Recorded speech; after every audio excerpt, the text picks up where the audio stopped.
Labrīt, Violeta! Vai šodien braucam bez sastrēgumiem?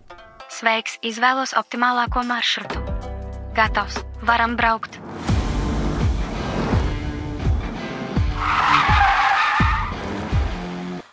Kas notika? Fiksēta slikta riepu saķere ar ceļa segumu. Kad mēs pēdējo reizi mainījām riepas? Precīzi 3 sezonas. Drošības nolūkos rekomendēju tās nomainīt. Un kādas riepas tu iesaki? Noteikti Yokohama riepas. Yokohama ir Japāņu brands, kam ir augsta uzticamības pakāpe. Plašs sortiments gan ziemas, gan vasaras sezonai. Ražošanā izmanto progresīvas tehnoloģijas, zināmākās priekšrocības ir ilgs kalpošanas laiks un saķere. Izklausās labi. Ieliec lūdzu iepirkumu dozā. Uzzini vairāk yokohama.lv.